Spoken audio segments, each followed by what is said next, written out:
Drama serial मैं मंटू हूँ कि आने वाली एपिसोड बहुत ही ज़्यादा इंटरेस्टिंग होने वाली है, क्योंकि आने वाली एपिसोड में अब पुप्पो महमल को समझा देगी कि तुम हज़रत से शादी करके अब खुश नहीं रहोगी, क्योंकि तुम उससे बिल्कुल भी मोहब्बत नहीं करती और जिससे मोहब्बत ना की जाए उसके साथ इंसान खुश नहीं रहता। इसलिए तुम उसी के साथ शादी करो जिसके साथ तुम जिसे पसंद करती हो और उसके साथ अपनी ज़िंदगी को खुशहाल बना सको। जिसके बाद अब महमल भी जाएगी और जाकर सर मंटू से मिलेगी, ना सिर्फ मिलेगी बल्कि उसको जाकर प्रपोज भी कर देगी, क्योंकि मैं हज़रत को पसंद नहीं करती और ना ही मैं उससे शादी करूंगी, और अगर मेरी शादी जल्दी ना हुई तो मुझे फरहाद मार डालेगा। और अब क्या सर मंटो इसकी बातें सुनकर अब महमल से शादी करने के लिए तैयार हो जाएगा या फिर अब फरहाद की गोली का निशाना बन जाएगा? ये देखने से पहले अगर अब तक आपने हमारे चैनल को सब्सक्राइब नहीं किया तो ज़रूर करें।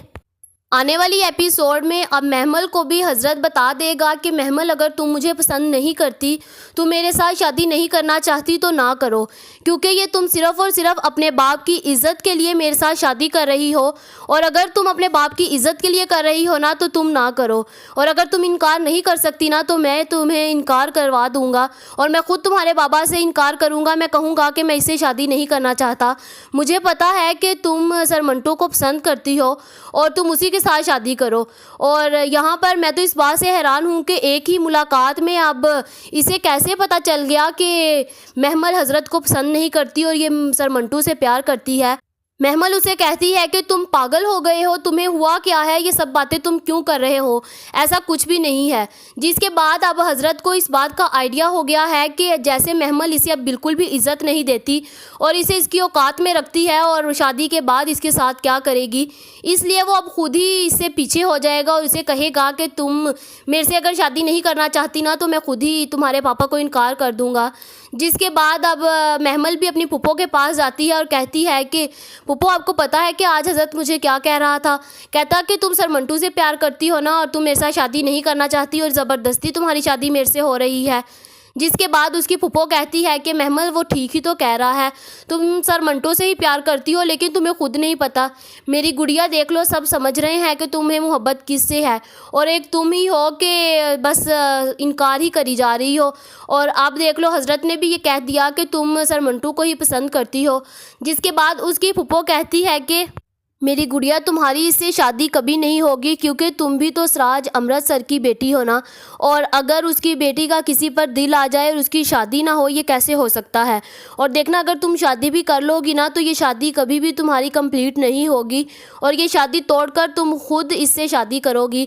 इसलिए बेहतर यही होगा कि तुम सर मंटो से कहो कि वो तुम्हारे घर आ जाए और तुम अपने बाबा को भी बता दो कि तुम सर मंटो को प्यार करती हो और उसमें है ही क्या बुरा, वो इतना अच्छा इंसान तो है और तुम्हारे बाबा भी मान जाएंगे और तुम्हारी शादी उससे करवा देंगे। जिसके बाद पुप्पो की बातें सुनकर अब महमल तो सोच में पड़ गई है और वो सोचती है कि अब वो क्या करे, क्योंकि उसकी मोहब्बत का सबको पता चल गया है और एक महमल ही है जो किसी को बताना नहीं चाह रही थी लेकिन उसे पता चल गया। और महमल तो शादी करने के लिए तैयार है लेकिन सर मंटो अभी थोड़ा हिचकिचा रहे हैं और वो इस बात करने से इनकार कर रहे हैं। जिसके बाद अब फरहाद को रूम में बंद देखकर अब उसकी बहन भी उसके पास आ जाती है और कहती है कि कैसा फील कर रहे हो आज रूम में बंद होकर? मुझे तो लगा था कि तुम सराज अमृतसर से मिले हो और अगर तुम बचकर वापस आ गए, मुझे वैसे लगता नहीं था कि तुम उनसे मिलने के बाद वापस आओगे बचकर। जिसके बाद वो अपनी बहन से कहता है कि मैं बचकर कहाँ वापस आया हूँ, मदीहा तुम्हें नहीं पता कि उन्होंने मेरे मुंह पर कितना ज़ोरदार थप्पड़ मारा है।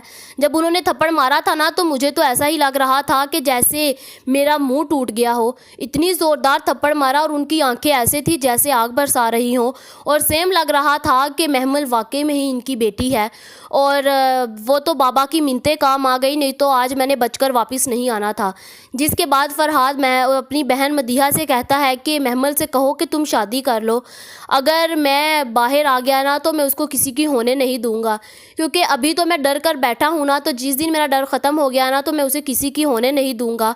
इसलिए यही अच्छा होगा कि वो मेरे डर ख़त्म होने से पहले पहले किसी से शादी कर ले और अपने घर की हो जाए, नहीं तो उसके बाद फिर उसके साथ बहुत बुरा होने वाला है और फिर मैं किसी को नहीं देखूंगा। जिसके बाद फरहाद को मदीहा कहती है कि थोड़ी सी शर्म करो भाई, ये आप क्या کہہ رہے ہو. جس کے بعد فرحاد یہ کہہ کر ادھر سے باہر آ جاتا ہے اور فرحاد کو یہ نہیں پتا ہوتا کہ آگے اس کی ملاقات کس سے ہونے والی ہے. وہ جیسے ہی کھیلنے کے لیے جاتا ہے تو آگے شمریز کھڑا ہوتا ہے اور شمریز اسے دیکھ کر آگ سے بگولا ہو جاتا ہے، لیکن وہ اسے کچھ نہیں کہتا. اور وہاں پر فرحاد بھی اسے دیکھ کر پیچھے ہو جاتا ہے، لیکن یہاں پر اگر شمریز اچھا ہوتا تو یہاں پر اسے اچھی خاصی سناتا اور اسے مار کر واپس بھیجتا، کیونکہ اس کی حرکتیں ہی اس طرح کی تھی. لیکن شمریز نے اسے کچھ نہیں کہا اور فرحاد کو بس 2-3 باتیں سنائی، کیونکہ فرحاد کا بھی دن ایسے اچھا گزر جانا تھا، کیونکہ 2-3 باتیں وہ سن لیتا نا تو اس کا دن خود بخود ہی صحیح ہو جانا تھا. جس کے بعد اب یہ دونوں اپنے اپنے گھر واپس چلے جاتے ہیں اور اب منٹو بھی اپنے گھر واپس جاتا ہے.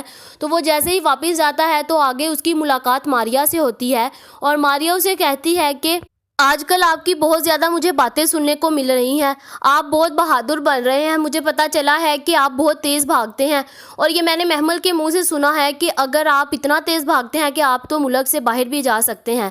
جس کے بعد اب منٹو سے کہتا ہے کہ ہاں آپ نے بالکل ٹھیک سنا، اور اگر کسی لڑکی کی عزت پہ بات ہو اور اسے میری ضرورت ہو تو میں تو بھاگ کر جاؤں گا. جس کے بعد وہ لڑکی اب ماریا کو یہی نظر آتی ہے کہ وہ صرف اور صرف محمل ہی ہو سکتی ہے. جس کے بعد اسے بہت زیادہ غصہ آتا ہے اور کہتے ہیں کہ اب اگر کوئی اور لڑکی ہوتی محمل کی جگہ تو آپ اس کی بھی جان بچاتے. جس کے بعد منٹو کہتے ہیں کہ ہاں کوئی بھی لڑکی ہو، بے شک وہ محمل ہو یا کوئی بھی ہو، میں اس کی جان ضرور بچاؤں گا، اور لڑکیوں کے معاملے میں ان کی جان بچانے کے لیے ہر وقت پہنچتا رہوں گا. جس کے بعد اب مجھے تو لگ رہا ہے کہ ماریا اس کو ریلائز کروائے گی کہ آپ کسی اور کے لیے نہیں جا سکتے، بلکہ آپ صرف اور صرف محمل کے لیے ہی جائیں گے، اور آپ کو اس کی فیلنگ کا خیال رکھنا چاہیے، کیونکہ آپ بھی اسے محبت کرتے ہیں اور وہ بھی آپ سے محبت کرتی ہے. اور اب اس کو یہ بتائے گی کہ اب آپ واقعی میں ہی اس کو محبت کرتے ہیں. لیکن منٹو کو ابھی کچھ بھی نہیں پتا کہ اب اس کے ساتھ کیا ہونے والا ہے. جہاں پر اب دوسری طرف محمل کی شادی بھی ہونے والی ہے. حضرت نے تو محمل کو بتا دیا تھا کہ وہ اس سے شادی نہیں کرے گا، کیونکہ وہ صرف اور صرف منٹو کو ہی پسند کرتی ہے اور اسی سے شادی کرے، اسی کے ساتھ خوش رہے گی. لیکن اب حضرت کی باتیں ساری کی ساری فضول نکلی، اور اب یہاں پر یہ بھی ہو سکتا ہے کہ اب محمل خود جا کر منٹو کو پرپوز کرے اور اسے بتائے کہ وہ اس سے محبت کرتی ہے. اگر ایسا نہ ہو سکا تو ان کی پھر شادی ہوگی اور حضرت کے ساتھ ہی ہوگی. اور یہاں پر یہ بھی ہو سکتا ہے کہ جیسے ہی اب محمل اور حضرت کی شادی ہو تو فرحاد بھی وہاں سے آ جائے اور آ کر اب حضرت کو گولی مار دے. یہاں پر یہ 2 سچویشن ہو سکتی ہیں یا شادی کو روکنے کے لیے، یا تو اب حضرت خود روک دے گا شادی، یا پھر اب فرحاد کے ہاتھوں مارا جائے گا. اور دوسری طرف اب منٹو کو بھی اگر پھر جب یہ شادی رک جائے گی تو منٹو کے پاس اب آئے گی محمل اور اسے آ کر کہے گی کہ وہ اسی کے ساتھ شادی کرے گی، وہ اس کو پسند کرنے والی ہے. یہاں پر تو سب کی سب سچویشن ہی بدل گئی، کیونکہ پہلے لڑکے پرپوز کرتے ہیں لیکن اس ڈرامے میں تو اب لڑکی پرپوز کرے گی. اور مجھے تو لگ رہا ہے کہ اب اس ڈرامے کا جو اینڈ ہے وہ یہیں پر ہوگا کہ اب منٹو اور محمل کی شادی ہو جائے گی اور پھر سب خوشی خوشی اپنے گھر رہ لیں گے. آپ لوگوں کا اس بارے میں کیا خیال ہے؟ کیا محمل اور منٹو کی شادی ہونی چاہیے یا محمل اور حضرت کی شادی ہونی چاہیے، یا پھر حضرت اب اس کے ہاتھوں مارا جائے گا؟ آپ لوگوں کا اس بارے میں کیا خیال ہے؟ کمنٹ کر کے ضرور بتائیں. ایسی اور ویڈیوز دیکھنے کے لیے ہمارے چینل کو سبسکرائب کرنا مت بھولیے گا.